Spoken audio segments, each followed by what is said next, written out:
Assalamualaikum warahmatullahi wabarakatuh. Halo teman-teman semua beserta hadirin sekalian.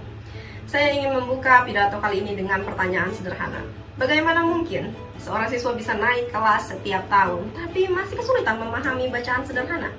Bagaimana mungkin setelah belajar matematika selama bertahun-tahun sebagian siswa masih tidak paham teori menghitung dasar? Ini bukan menghina pelajar Indonesia, karena pada kenyataannya masih banyak dari mereka yang ingin belajar.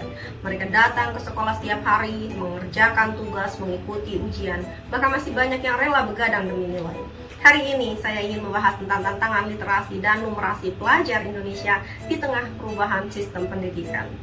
Teman-teman, literasi bukan hanya membaca tulisan. Literasi adalah kemampuan memahami makna, berpikir kritis, dan menghubungkan informasi dengan kehidupan nyata. Numerasi juga bukan sekedar menghitung angka. Numerasi adalah kemampuan memahami logika dan menyelesaikan masalah dalam kehidupan sehari-hari. Pada kenyataannya, kemampuan-kemampuan ini masih menjadi tantangan besar di Indonesia. Skor PISA 2022 menunjukkan Indonesia berada di peringkat 68 dari 81 negara. Skor literasi kita 359 dari rata-rata 476. Skor numerasi kita 366 dari rata-rata 472. Indonesia tertinggal dari Singapura, Vietnam, dan Malaysia di ASEAN. Data ini menunjukkan bahwa kemampuan literasi dan numerasi pelajar Indonesia masih berada di tingkat yang memprihatinkan dibandingkan banyak negara lain. Ironisnya, masalah ini sering dianggap biasa. Kita mungkin sering melihat contoh nyata di sekitar kita. Ada siswa SMA yang bisa membaca dengan lancar tapi kesulitan menjelaskan isi paragraf yang baru saja dibacanya. Ada juga siswa yang hafal rumus matematika tapi kebingungan ketika soalnya sedikit dirubah. Ditambah maraknya video viral yang menunjukkan ketidakmampuan pelajar Indonesia menghadapi soal pengetahuan umum dan matematika dasar. Menurut saya, ini bukan semata-mata kesalahan siswa. Sistem pendidikan kita terlalu lama menilai keberhasilan dari angka. Akibatnya banyak siswa belajar demi nilai, bukan demi pemahaman. Mereka dipaksa bergerak cepat, mengejar teori, tapi jarang diberi waktu untuk benar-benar memahami dasar-dasarnya. Di sisi lain, perkembangan teknologi dan media sosial juga mempengaruhi cara belajar generasi sekarang. Kita terbiasa melihat video cepat, membaca informasi dengan cepat, dan menggulir layar selama berjam-jam. Akibatnya fokus dan kebiasaan membaca mendalam jadi berkurang.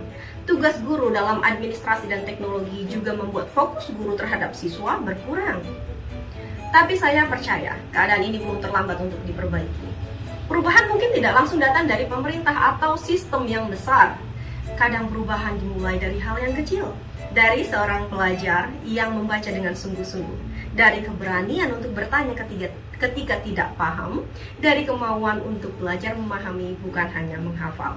Literasi dan numerasi bukan hanya kemampuan membaca dan berhitung, ini adalah fondasi untuk masa depan yang cerah, kemampuan berpikir kritis dan bersaing di era global.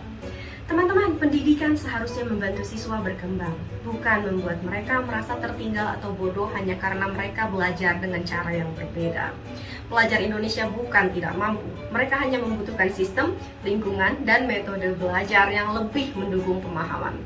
Saya berharap suatu hari nanti sekolah bukan hanya menjadi tempat mengejar nilai, tetapi tempat di mana rasa ingin tahu, pemahaman, dan kemampuan berpikir benar-benar tumbuh. Mari kita mulai perubahan itu dari diri kita sendiri. Mari kita jadikan membaca dan berhitung menjadi kebiasaan sehari-hari. Dengan literasi dan numerasi yang kuat, kita bisa membangun Indonesia yang lebih maju. Masa depan bangsa ada di tangan kita, generasi muda. Terima kasih atas perhatiannya. Wassalamualaikum warahmatullahi wabarakatuh.